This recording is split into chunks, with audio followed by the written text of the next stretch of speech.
Magandang umaga po sa inyong lahat.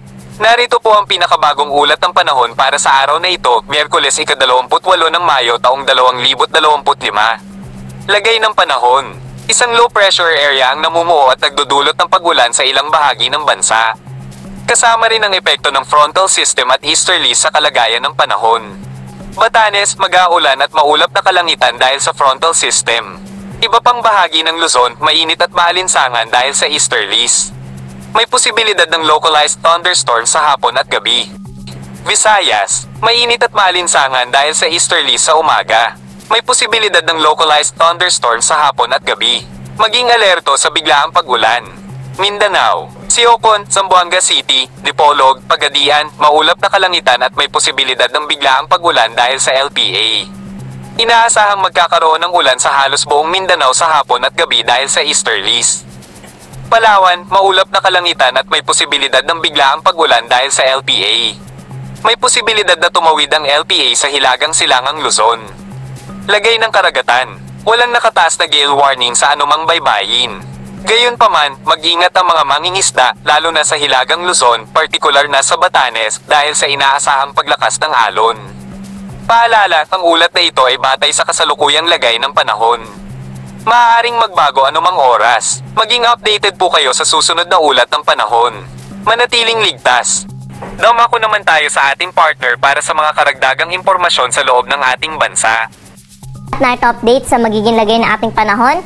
Umiiral po ang frontal system sa may bahagi na extreme northern Luzon area, kaya sa Batanes at Babuyan Islands, inaasahan natin yung mga kalat-kalat na pag-ulan, mga pagkidlat at pagkulog. Samantala, may minomonitor naman po tayo isang low pressure area. At itong low pressure area, inaasahan natin na posible maging elongated yung kanyang sirkulasyon. Kaya po, posible pa rin sa may Palawan, Zamboanga Peninsula at pati na rin po sa may Basilan, Sulu, Tawi-Tawi ang mga pag-ulan po. Kaya po ating paghandaan yung mga pag-ulan na inaasahan natin na dala pa rin po ng trough nitong low pressure area. Samantala, easterlies naman yung nakaka-apekto sa nalalabing bahagi ng ating kapuluan. Wala naman po itong dalang malawak mga pag-ulan, ngunit magdudulot pa rin po ito na mataas na tsansa ng mga pag-ulan sa iba't ibang bahagi po ng ating bansa.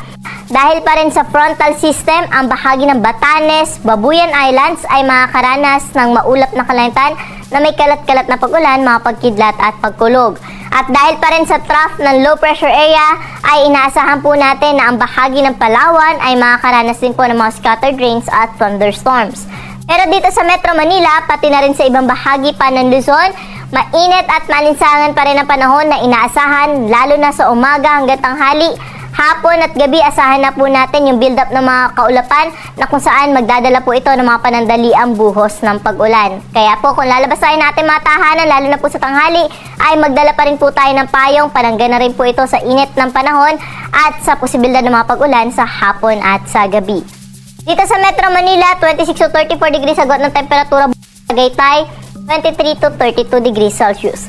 Sa mga akit sa Baguio, 17 to 26 degrees agad ng temperatura. Lawag, 26 to 33 degrees Celsius. Mainit pa rin sa Tugigaraw, aabot sa 37 degrees Celsius yung maximum temperature at 25 to 32 degrees naman sa bahagi ng Legazpi City.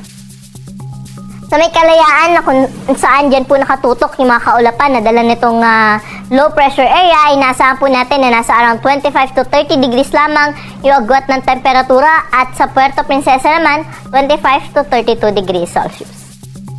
Sa mga kababayan naman po natin sa Kabisayaan, wala po tayo naasahan dyan ng malawakang mga pag-ulan, ngunit posible pa rin po yung mga thunderstorm sa hapon at sa gabi, lalo na po dito sa may western section ng Visayas, pati na rin sa may Negros Island region.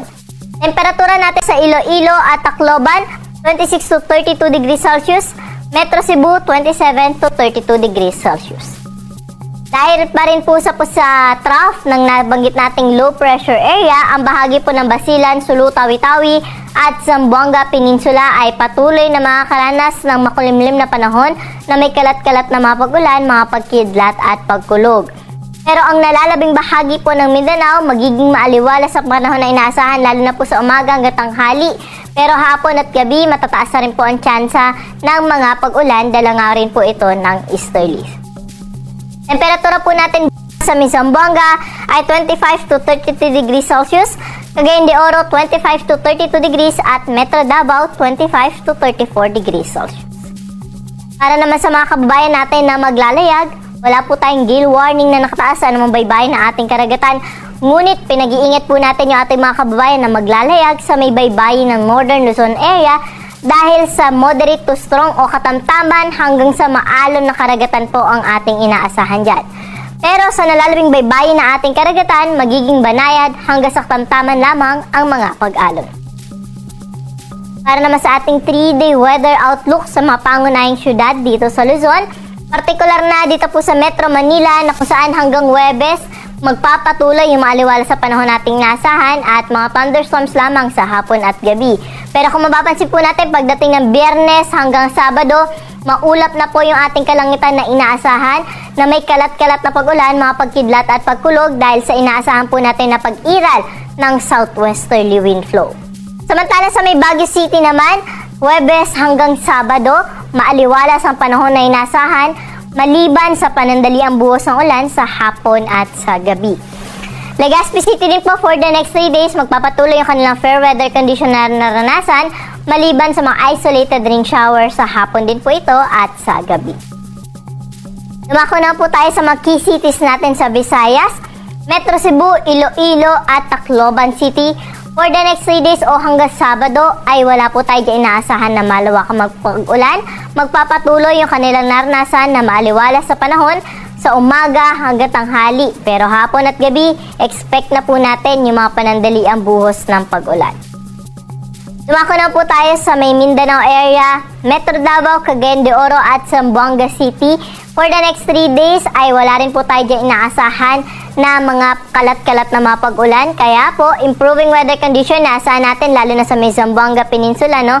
Na kung saan ay fair weather condition na nga po inaasahan natin hanggang Sabado. At kung may mga pag-ulan man, ito po ay mga isolated rain showers lamang at madalas sa hapon at sa gabi.